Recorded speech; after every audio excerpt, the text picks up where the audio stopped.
Hello everybody, एक बार फिर से आपका स्वागत है आपके अपने यूट्यूब चैनल पर जिसका नाम सक्सेस हरियाणा। आज फिर नई वीडियो में आपके साथ हाजिर हूं मैं और आज की वीडियो है Haryana civil service general rule अध्याय नंबर 7 यानी कि चैप्टर 7।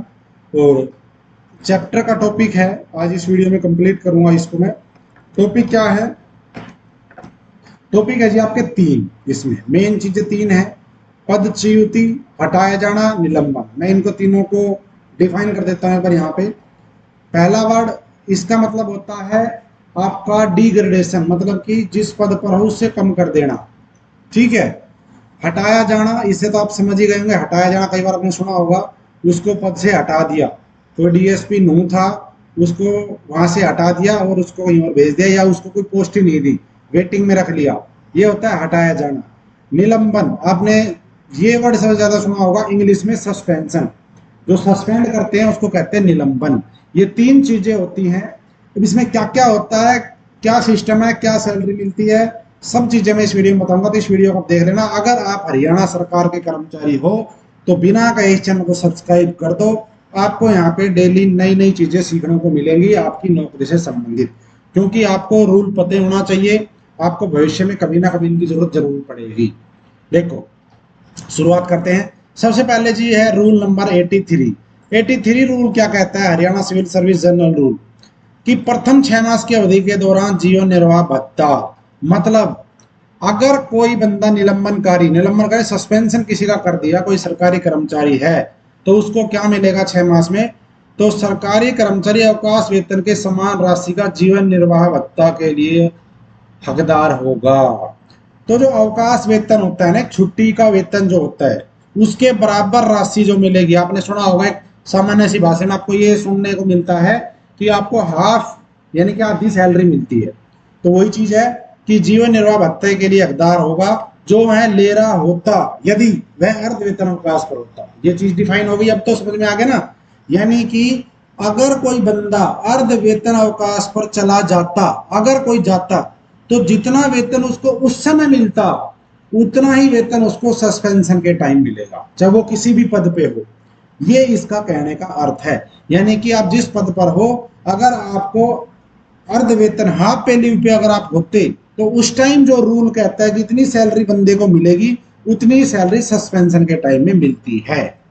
हाफ पे लीव एक तरीके से जो होती है वो सस्पेंशन के दौरान उतनी सैलरी आपको मिलेगी। दूसरी चीज कम मिलेगी, वो यहाँ पे एक टिप्पणी लिखी है कि वो हकदार जब होगा जब वो अपना यानी कि जब तक उसको ये बंद नहीं किया जाएगा उसका जीवन निर्वाह भत्ता, जब तक सरकारी कर्मचारी खुद कोई प्रमाण पत्र प्रस्तुत ना कर दे कि भाई मैं किसी भी अन्य व्यापार नियोजन या काम धंधे में नहीं लगा, यानी जब तक कर्मचारी ये नहीं कहेगा मैंने कोई और व्यवसाय या कोई व्यापार कर रहा हूं, तब तक उसको जीवन निर्वाह भत्ता दिया जाएगा। ठीक है। तो इसके बाद चलते हैं अगले रूल पे। अगला रूल क्या है जी? 84 रूल क्या कहता है? 84 कहता है जी प्रत्येक 6 मास के बाद जीवन निर्वाह भत्ते की समीक्षा, यानी कि पहले 6 महीने की बात तो ऊपर बता दी मैंने, लेकिन अगर किसी का सस्पेंशन ज्यादा दिन का है तो उसके हर 6 महीने में भाई चेक होगा, समीक्षा होगी। क्या होगी? देखो, जहां निलंबन अवधि 6 महीने से अधिक है, वहां जो आपका अधिकारी है जिसने निलंबन किया है, जिसने आदेश किया था निलंबन का या किया गया समझा है, तो 6 महीने के बाद वो नियम अनुसार अवधि के लिए जीवन निर्वाह भत्ता की राशि घटाने बढ़ाने के लिए सक्षम होगा। यानी कि 6 महीने के बाद उस अधिकारी के ऊपर निर्भर है, वो आपकी घटा भी सकता है बढ़ा भी सकता है। कैसे? देखो, इसका सब क्लोज 1 कहता है, देखो इसमें क्या लिखा है कि जो जीवन निर्वाह भत्ता है 6 मास की अवधि के दौरान जो आपको भाई मिला, मतलब इसमें ये लिखा है कि आपकी जो जीवन निर्वाह भत्ता है वो 50% से ज्यादा कर सकता है अगर 6 महीने से ज्यादा किया। लेकिन किस कारण में?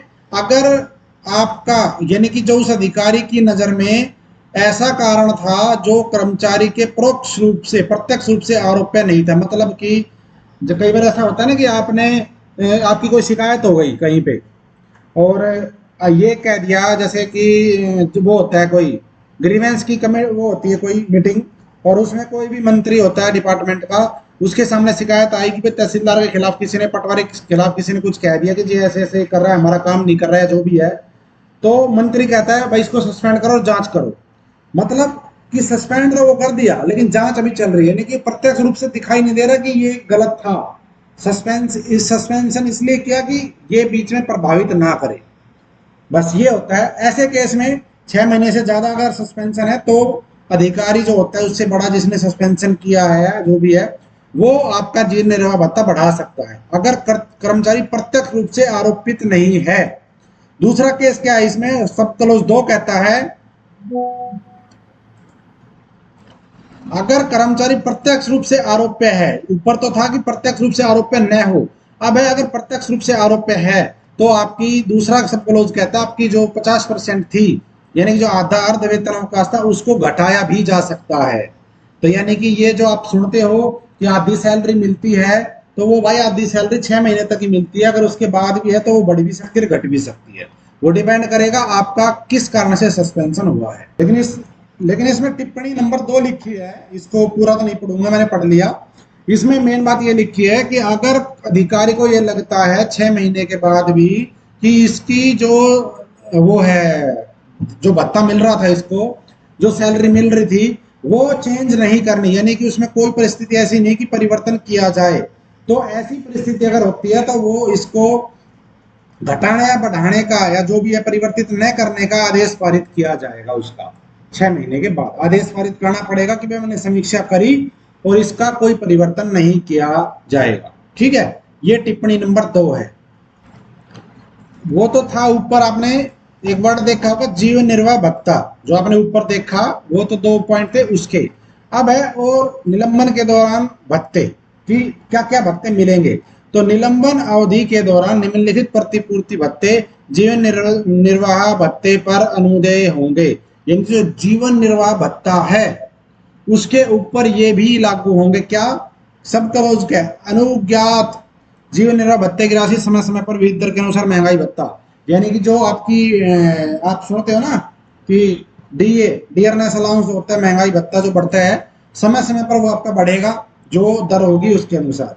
दूसरा कहता है इसमें ये वाला जीवन निर्वाह भत्ते की राशि उसके मुख्यालय हेतु विद्यमान और विहित दर के निलंबन से पूर्व किए गए परिलाभों पर आवास किराया भत्ता, यानी जो आपको एचआरए मिलता है वो मिलेगा।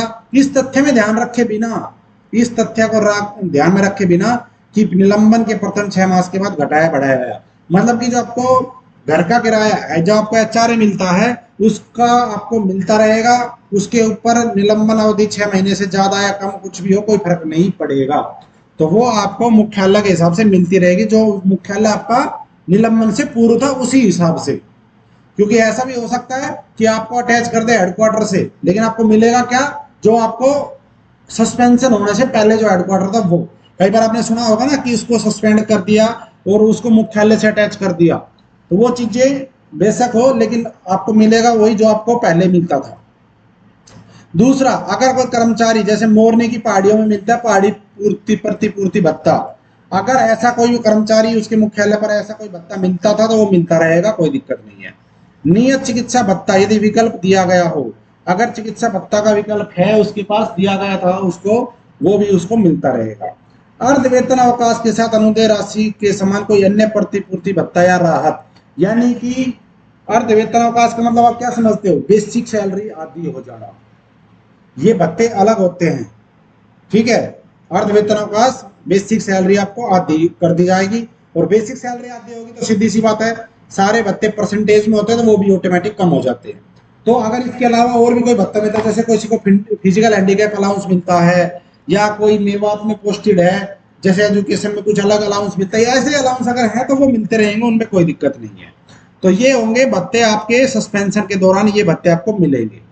रूल नंबर 86, जीवन निर्वाह भत्ता के भुगतान से पूर्व प्रमाण पत्र, यानी कि ये जो भत्ता है उससे पूर्व आपको भुगतान लेना है तो उससे पूर्व आपको प्रमाण पत्र देना जाएगा, यानी कि आपको भुगतान तब तक नहीं किया जाएगा जब तक सरकारी कर्मचारी प्रमाण पत्र प्रस्तुत नहीं करता। क्या नहीं करता कि वो कोई भी धंधा या नियोजन कोई व्यवसाय, यानी कि वो और कोई कार्य नहीं कर रहा है, और जब तक उसके अधिकारी को संतुष्टि नहीं हो जाती। ठीक है, तो ये करना पड़ेगा। लेकिन दूसरी चीज क्या लिखी है, परंतु सेवा से पदच्युत किए गए, मतलब सेवा से, ये मैंने आपको बताया शुरू में, डिग्रेडेशन, जिस पद पर थे उससे नीचे कर देना, अगर ऐसा केस है, या हटाए गए ऊपर तो था निलंबन के केस में, लेकिन ये जो 2 वर्ड हैं इनका मतलब होता है डिग्रेडेशन, हटाया और हटाया जाना, या अनिवार्य रूप से किसी को, यानी कि किसी को कंपल्सरी रिटायरमेंट दे देती सरकार। ऐसे केस में अगर है तो उसका क्या होगा, तो ऐसी दशा में जो उसकी जो तिथि थी जिस दिन उसको निलंबनकारी तिथि से, सेवानिवृत्त की तिथि से निलंबन अवधि किया गया समझा जाएगा। मतलब जिस दिन उसको ये सब किया, जिस भी डेट को उसके साथ ये सब हुआ है, उस डेट से उसको निलंबनकारी समझा गया है। उस डेट से लेकर ऐसा प्रमाण पत्र वो अगर प्रस्तुत करने में असफल रहता है, कौन सा प्रमाण पत्र, कि वो किसी काम धंधे में नहीं लगा, तो उसकी जो जीवन निर्वाह भत्ते या ऐसी राशि जो अन्य भत्ते जो भी हैं, उन सभी की स्थिति ये है, अनुदेय होने की राशि कम पड़ते हैं। मतलब ये लिखा है इसमें, सेम मेन बात ये है कि आपने अगर कोई व्यवसाय, अगर कोई ऐसा बंदा था जिस दिन वो सस्पेंशन हुआ है जो भी है, और वो किसी और काम में लग गया, तो जो उसने अर्जित, जो भी उसने अर्जित किया, जो भी उसने पैसा अर्जित किया उस व्यवसाय से, नौकरी से नहीं, कोई अलग काम धंधे से जो भी उसने अर्जित किया है, अगर उसकी राशि जो उसको जीवन निर्वाह भत्ता मिलता उससे ज्यादा है, तो उसको 1 भी रुपया का भुगतान नहीं होगा। मतलब अगर फॉर एग्जाम्पल के लिए आपके सस्पेंशन होने के बाद आपका आधा वेतन बढ़ा 20,000 रुपए, मैं उदाहरण दे रहा हूं समझ जाओगे, 20,000 रुपए बढ़ा, और आपने कोई बिजनेस शुरू कर दिया उस सस्पेंशन के दौरान, आपने परचून की दुकान खोल ली या कुछ भी कर लिया, और आपने पैसा कमाया वहां से महीने का 21,000, तो आपको 1 भी रुपए सरकार नहीं देगी निलंबनकारी भत्ते के रूप में। क्यों? क्योंकि जितना पैसा सरकार आपको देती उससे ज्यादा आपने एक्स्ट्रा कमा लिया बाहर से। तो इसका मेन पॉइंट ये है। तो वो अगर प्रमाण पत्र आप असफल रहते हो देने में, तो ये कंडीशन आपके ऊपर लागू होगी। अब है रूल नंबर 87। ये वाला रूल मैंने एक अलग वीडियो में सेपरेट बना के वीडियो डाली हुई है अपने चैनल के ऊपर, बड़ी डिटेल में बनाई है। ज्यादा जानकारी के लिए तो वहां पे चले जाना, उस वीडियो देख लेना, डिस्क्रिप्शन में लिंक है, प्ले लिस्ट का जनरल रूल वाली में ये वीडियो है, और आई बटन में भी इधर आपको इधर मिल जाएगी, ठीक है, आई बटन में। लेकिन मैं फिर भी यहाँ पे बता देता हूँ इसमें क्या है। जब आपका सस्पेंशन खत्म होगा तो आपको वेतन भत्ते क्या मिलेंगे। जर्नली आपने सुना है कि सारी सैलरी वापस मिल जाती है, जर्नली सुना है ऐसा, लेकिन रूल क्या कहता है वो सुनो। इसमें लिखा है कि जो आपका निलंबन किया, जो सस्पेंशन किया, जब आप बहाल हो गए तो आपका जो अधिकारी जिसमें सस्पेंशन किया था वो विचार करेगा क्या, पहला पॉइंट कहता है इसका कि वो ये विचार करेगा कि जिस दिन उसको सस्पेंड किया और जिस दिन उसको बहाल किया, क्या वो जो अवधि है उसके वेतन भत्ते देने हैं नहीं देने हैं। दूसरा पॉइंट है, दूसरा विचार क्या करेगा कि जो वो बीच का टाइम पीरियड था सस्पेंशन से लेकर बहाली के बीच में, क्या वो टाइम पीरियड आपका ड्यूटी के रूप में समझा जाएगा या उसको अब्सेंट माना जाएगा। मतलब वो जो टाइम पीरियड था उसमें आपका अधिकारी क्या सोचता है कि वो ड्यूटी है या वो गैर ड्यूटी समझी जाएगी, ये वो विचार करेगा। लेकिन इसमें एक बात और लिखी है, परंतु ऐसे जो भी वेतन भत्ते के अनुपात जो मिलेंगे बाद में, वो जो आपको जीवन निर्वाह भत्ता मिल रहा था जो उस टाइम पे मिल रहा था उससे कम नहीं होगा, वो उसके कम नहीं होगा। टिप्पणी 1, अगर कोई भी, इसमें लिखा है अगर कोई भी अधिकारी इस तरह का आदेश पारित नहीं करता है कि जो सस्पेंशन हुआ और जब बहाल हुआ बंदा, जो बीच का टाइम पीरियड था, वो गैर ड्यूटी, वो ड्यूटी के रूप में गिना जाएगा या गैर ड्यूटी के रूप में गिना जाएगा। अगर ऐसा कोई अलग से आदेश पारित नहीं किया जाता है, यानी कि आपका अधिकारी कुछ भी नहीं कहता है कि ड्यूटी है या नहीं है, तो ऐसी दशा में क्या होगा कि जो भी आपके साथ भाई निलंबन हुआ, आपकी रिटायरमेंट दी गई या आपको हटाया गया या आपका डिग्रेडेशन हुआ, उससे पहले की जो सेवा है, निलंबन से पूर्व की गई सेवा अमान्य नहीं होगी। यानी कि जब निलंबन हुआ था तो उससे पहले, यानी कि कई बार आपने देखा होगा ना कि सर्विस ब्रेक माना जाता है ना, कि भाई आपके पीछे 4 साल की सर्विस ब्रेक, तो यानी कि आपका अगर कोई ऐसा आदेश नहीं देता है ना वो कि करना क्या है उसका, तो वो जो पहले की सर्विस है वो अमान्य नहीं होगी, वो आपकी मानी जाएगी। अगर आपने 4 साल नौकरी, आपको मान ले 3 साल नौकरी करी थी आपने, और आपका बीच में 6 महीने का सस्पेंशन हो गया, और फिर आपका अधिकारी कोई बीच में सस्पेंशन बहाल होने के बाद आपका अधिकारी ने कोई लेटर नहीं दिया कि भाई इसको प्रेजेंट समझे या गैर अब्सेंट समझे, तो ऐसे केस में क्या होगा, जो 3 साल की सर्विस है वो भी काउंट होगी आपकी। यानी कि आगे जैसे 4 साल के बाद लोन मिलता है या आप HCS का पेपर देते हो, तो वो नहीं होगा कि 3 साल की सर्विस खत्म ना, वो 3 साल जुड़े रहेंगे। ठीक है, तो ये है इसमें।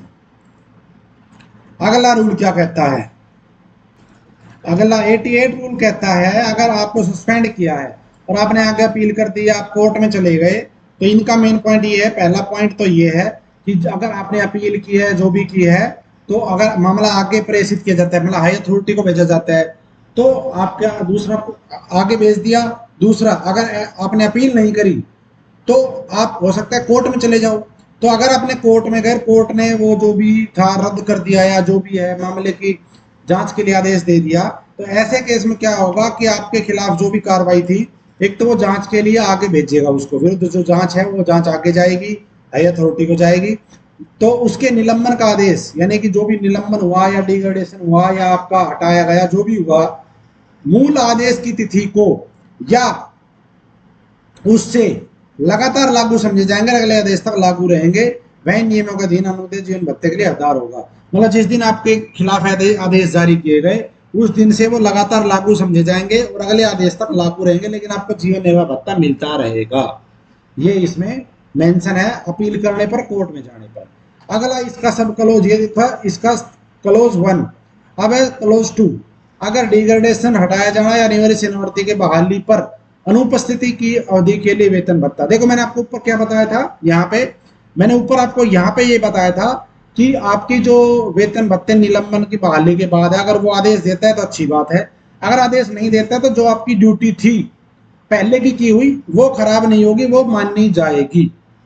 अब है कि जब निलंबन के बाद आप बहाल हुए, निलंबन के बाद आप बहाल हुए, तो उस टाइम आपकी अनुपस्थिति जो थी, बीच में जो टाइम पीरियड गया है, उसके लिए वेतन भत्ता क्या होगा वो सुनो। इस रूल से आपको समझ में आ जाएगा एक्चुअल में सस्पेंड होता है, बहाल होता है, उसमें फर्क क्या होता है। बहाल दो तरीके से होता है, एक तो ये, एक बहाल होता है 6 महीने के लिए सस्पेंड कर दिया, 6 महीने के बाद ऑटोमेटिक बहाल हो जाए। दूसरा होता है आपने अपील करी आगे कि जी मेरा सस्पेंशन गलत था, या आपने अपील नहीं करी, आप कोर्ट में चले गए, कोर्ट ने आपका सस्पेंशन रद्द कर दिया। दो चीजें बताई, एक तो अपने आप बहाल होना, एक आपने अपील करी या कोर्ट में गए जब बहाल होना। ये है जब आपने अपील करी जब, या कोर्ट में गए जब क्या होगा। तो यहाँ पे लिखा है, साफ साफ मेंशन है, अपील करी हो या आपने कोर्ट से अपने जो भी आपने रद्द करवाया, जो भी करवाया वो, तथा बहाल किया गया, यानी कि अपील होने के बाद बहाल किया गया, तो या अधिवार स्थिति पर उसकी सेवानिवृत्ति बहाल होती है, तो बहाली के आदेश करने पर सक्षम अधिकारी विचार करेगा। यानी कि जब आपको बहाल किया जाएगा तो जो आपका अधिकारी है वो विचार करेगा कि उपरोक्त अवधि के लिए आपको भुगतान किए जाने वाला वेतन जो है, तो अनुपस्थिति के कारण का एक विशेष आदेश जारी करेगा। वो उस वेतन के लिए एक विशेष आदेश जारी करेगा कि ये एब्सेंट था और क्या उक्त अवधि को ड्यूटी पर व्यतीत की गई समझी जाएगी या नहीं। यानी कि कोर्ट में गए तो कोर्ट बताएगा कि भाई इसका करना क्या है, अपील करिए आगे तो वो बताएगा कि इसको बहाल करो, इसको वेतन भत्ते दो, बहाली बीच में सस्पेंशन के ना दे, उसके लिए विशेष आदेश होगा। अब आपने जनरली सुना है केवल कि भाई बहाल होता है तो पैसे मिल जाते हैं, वो कोई कंपलसरी नहीं है कि मिलेंगे ही मिलेंगे, वो आपका अधिकारी विचार करेगा कि देना है कि नहीं देना है, अनुपस्थिति दिखानी है, क्या करना है, वो विचार करेगा। ये कोई आपका मतलब हक नहीं है कि मुझे मिलेगा ही मिलेगा, लेकिन जनरली मिल जाता है, वो एक अलग चीज है। फर्क है दोनों चीजों में, एक तो हक होना रूल कहता हो, एक होता है जर्नली मिल जाना, तो जर्नली मिल जाता है। अब इसमें दो टिप्पणी लिखी है, मैंने ऊपर बताया आपको, आपके अधिकारी के ऊपर है वो क्या करता है, वो आपको वेतन भत्ते देता है नहीं देता है। दूसरा बहाली बताई मैंने कि बहाली दो तरीके से होती है, कोर्ट के थ्रू आदेश आ जाए कि नहीं भाई सस्पेंशन करा तो बहाल करो, या आपने अपील कर दी वहां से आ जाए बहाल करो। तो इसमें लिखा है टिप्पणी 1 में कि कोई भी कर्मचारी है जो भी है उसके खिलाफ जो भी वो भी लगे, कुछ भी लगे, तो उसके लिए वो भाई जो गैर ड्यूटी की अवधि है वो हकदार नहीं होगा, उसका अधिकारी विचार करेगा। दूसरी टिप्पणी है कि जो भी एक 3 चीजें हैं, एक तो निलंबन को छोड़कर जो बाकी चीजें हैं तीनों, सेवा से हटाना, डिग्रेडेशन, या आपका अनिवार्य सेवानिवृत्ति, निवृत्ति यानी कि कंपल्सरी रिटायरमेंट, और उसके बाद जब बहाली होती है तो बहाली की तिथि वही मानी जाएगी जो पद ग्रहण आपने किया है दोबारा वो। लेकिन एक बात और लिखी, वही टिप्पणी फिर दोबारा से, अगर निर्देश देने वाला अधिकारी कोई स्पेशल निर्देश नहीं देता है कि इसका क्या करना है, ड्यूटी समझनी है नहीं समझनी, तो पहले वाली सेवा आपकी मान्य जाएगी या मान्य नहीं होगी। लेकिन अब अगला पॉइंट कहता है दूसरा कि जो बहाली है वो किस तरीके से है। एक और पॉइंट है 89, पूर्ण रूप से दोष मुक्ति की दशा में वेतन भत्ते। मतलब आपके ऊपर कोई आरोप लगा, आप सस्पेंड हुए, आपका दोष जो था आप उससे दोष मुक्त हो गए, यानी कि आरोप झूठे थे, जांच हुई, आप दोष मुक्त पाए गए, तो आपका जो सस्पेंशन के बीच में जो वेतन भत्ता कटा वो मिलेगा या नहीं मिलेगा, वो ये पॉइंट क्लियर कर देगा। ध्यान देना, ऊपर जो बहाली बताई वो मैंने अलग तरीके से बताई थी, ये दोष मुक्त होने वाली बहाली। इसमें सुनो, अब इसमें साफ लिखा है, बिल्कुल क्लियर लिखा है। इसमें लिखा है अगर आपका जो कंपिटेंट अथॉरिटी है, आपकी जो सक्षम प्राधिकारी है, उसकी राय में अगर आपको दोष मुक्त किया गया, पूर्ण रूप से दोष मुक्त किया गया है, चाहे आप निलंबन थे या जो भी थी, उसमें लिखा है निलंबन की दशा में यह अन्यायपूर्ण थी, गलत थी मतलब, तो कर्मचारी को पूरा वेतन और भत्ता दिया जाएगा। जो आप जर्नलिस्ट सुनते हो, मैंने कहा जर्नलिस्ट सुनते हो आप कि मिल जाता है, तो मिलने के कई कारण होते हैं। हो सकता है वो दोष मुक्त कर दिया हो, ठीक है, कई चीजें होती है। हो सकता है वो पहले वाला केस हो, बहाल कर दिया, लेकिन अधिकारी ने सोचा नहीं भाई इसकी जो ड्यूटी समझ सकते हैं हम कि इसको हम ड्यूटी के रूप में समझेंगे, वेतन भत्ता दे दिया।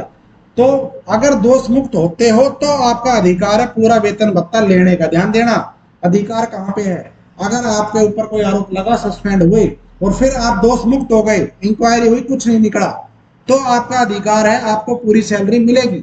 लेकिन आपको सस्पेंड किया 6 महीने के लिए, फिर आपके ऊपर जो आरोप थे सही थे लेकिन बहाल हो गए बाद में, सस्पेंशन पीरियड खत्म होने के बाद बहाल हुए हो, तो आपकी जो बीच की ड्यूटी है वो आपके अधिकारी के हाथ में है कि वो मानेगा नहीं मानेगा। वहां पे हक नहीं चलेगा, हक यहाँ पे चलेगा केवल 89 रूल में। तो इसमें लिखा पूरा वेतन दिया जाएगा जिसके लिए वह हकदार होता है, यानी कि अगर वो सस्पेंड नहीं होता उस टाइम जो उसको पूरा वेतन मिलता वो सब कुछ मिलेगा। यदि वह सेवा से डिग्रेडेशन होता, अनिवार्य उसकी रिटायरमेंट होती, निलंबित होता, जो भी स्थिति थी उस केस में उसको, अगर वो ऐसा नहीं हो पाता, अगर वो सस्पेंड या केस नहीं होते, तो जो उसकी सैलरी या जो भी कुछ मिलता वो सब कुछ मिलेगा, और उसकी जो अनुपस्थिति की अवधि है वो ड्यूटी पर व्यतीत अवधि के रूप में मानी जाएगी। ये इसमें लिखा है। लेकिन टिप्पणी भी लिखी है साथ में। टिप्पणी क्या लिखी है? टिप्पणी 1 लिखी है इसमें। टिप्पणी 1 तो कोई खास नहीं है, लेकिन टिप्पणी 2 में लिखा है अगर कोई कर्मचारी किसी भी न्यायालय के द्वारा, यानी कि किसी भी कोर्ट के द्वारा अगर दोष मुक्त होता है और उसकी बहाली के आदेश दोष मुक्ति की तिथि से कुछ दिन बाद पारित किए जाते हैं। मान लो कोर्ट ने कह दिया दोष मुक्त है, लेकिन उसको बहाल किया गया 10 दिन के बाद। ध्यान देना, कोर्ट ने कह दिया भाई ये कोई दिक्कत नहीं है, सही है सब कुछ, लेकिन उसको बहाल करने का आदेश उसके अधिकारी ने, या उस बहाल करने का आदेश जो है बाद में दिया, कुछ समय बाद दिया, 10 दिन बाद दिया, तो दोष मुक्ति की तिथि से ड्यूटी पुनः ग्रहण करने की तिथि तक पूरा वेतन भत्ते का भुगतान किया जाएगा। मतलब जिस दिन उसको दोष मुक्त कर दिया था और जिस दिन उसने ड्यूटी पूरी करी, ग्रहण की, उस दिन का पूरा भुगतान किया जाएगा। ठीक है, यानी कि किस दिन से दोष मुक्त किया गया वो सारी चीजें, तो इसमें ये लिखा है। वीडियो हो गई काफी लंबी, तो ये है पार्ट 1। अभी इसमें बहुत सारे पॉइंट है, अभी पूरी खत्म नहीं हुई है। हर रूल एक दूसरे को कॉन्ट्राडिक्ट करता है, क्योंकि रूल कुछ और कहता है, पहला रूल कुछ और कहता है, सबकी कंडीशन अलग अलग है। तो रूल नंबर 90 और इससे आगे का अगली वीडियो में बताऊंगा। तो इस वीडियो में इतना ही। फिलहाल नमस्कार, पूरी वीडियो देखना ये, और अगली वीडियो जल्दी आपको मिल जाएगी। जैसे ही वीडियो खत्म होती है, इसके ऊपर आपको आई बटन में दिख रही होगी दूसरी वीडियो, इसको क्लिक करो, ये इसका पार्ट 2 है। थैंक यू, जय हिंद, जय भारत, जय। वीडियो को लाइक और शेयर कर देना।